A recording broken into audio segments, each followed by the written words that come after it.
let's talk about the world's richest women.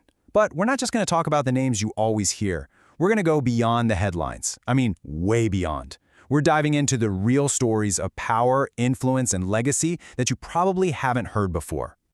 Okay, so when I say richest women, who pops into your head? Seriously, think about it for a second. For a lot of us, it's the famous faces, right? The celebrities we see all over the place. Yeah, names like Rihanna or Oprah who are absolutely titans, no question about it. But here's the thing, the women at the very top of that list, the true ultra-billionaires, well, they're playing a whole different game. They're not always in the spotlight, their names might not be as flashy, but their wealth, it is on a completely different level. So let's start with our first type of powerhouse. I'm calling this one the inheritor innovator. This is someone who gets handed the keys to a kingdom, a huge family legacy, and doesn't just keep the lights on. No, they take it and make it even bigger. And our best example of this, a woman named Abigail Johnson. Abigail's world is Fidelity Investments. You've probably heard of them, right? It's this absolute giant in finance that her grandfather started. And when I say giant, I mean, get this, they manage over $11.8 trillion in assets. Trillion, with a T. So in 2014, she becomes CEO, taking charge of this massive empire. But don't think for a second she just walked into the corner office. Her journey was anything but. She actually started working at Fidelity way back in high school, answering phones. Can you imagine? This wasn't some gift-wrapped job. She spent the next 26 years grinding, working her way up through the ranks, learning the business from the inside out. And this is where that innovator title really comes into play. Her grandfather, the guy who started it all, his peak wealth was around $8 billion, which is, a ton of money. But under Abigail's watch, her personal wealth has skyrocketed to $22 billion. She didn't just maintain the family business, she more than doubled it. That's incredible. So here's the crazy part, the thing that makes her a total undercover billionaire. She's running one of the biggest financial firms on the planet, but her life, it's surprisingly normal. She flies commercial, not on private jets. She rents cars just like the rest of us. And she's even been spotted volunteering at a homeless shelter in Boston. She's all about the work, not the flashy lifestyle. Okay, next up we have the architect of fortune. And this is the ultimate story of building an empire from the ashes. I'm talking about Gina Rinehart, who is, by the way, the richest person in all of Australia. Her story is just wow. Back in 1992, she didn't get a golden ticket. She inherited a company from her dad that was completely bankrupt. Most people would have walked away, but not her. She took over Hancock Prospecting and just rebuilt the entire thing from scratch. Fast forward to 2018, and the company's revenue is hitting $6 billion. Today, it pulls in $7 billion a year. It's now the biggest private company in Australia. And the result of all that grit and hard work? A personal net worth of $28.5 billion. She didn't just get this money, she built it. She truly is an architect of her own fortune.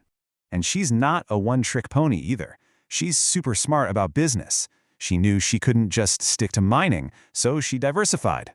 Now, she's also the second biggest cattle producer in Australia and, get this, the single largest private landowner in the entire country. That's some serious vision. All right, our third type of billionaire is what I'm calling the philanthropic force. This is about what happens when someone comes into a staggering amount of money almost overnight and decides to use it to change the world, fast. And the name that defines this is, of course, Mackenzie Scott. You probably know her story. She was there at Amazon from the very early days.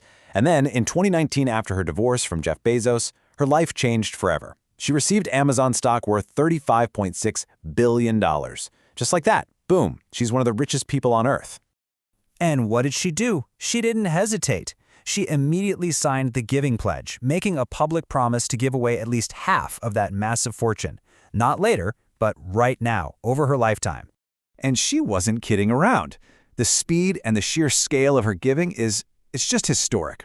By late 2022, so just a couple of years later, she'd already given away $14.4 billion, not to a handful of places, but to almost 1,600 different nonprofits.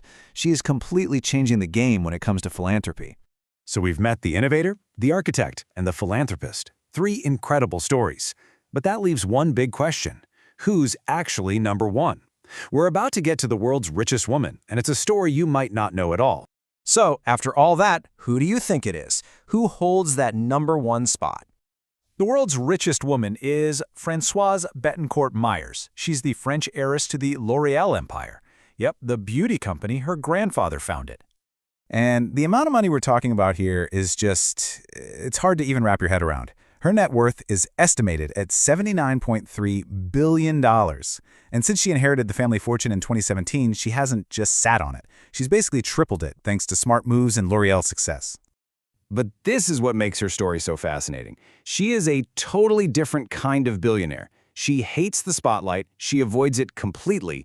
Instead of parties and private jets, she's a published author, a talented pianist, and she'd rather just take a walk in a public park. I've even read that she feels confined by all that money. Isn't that wild?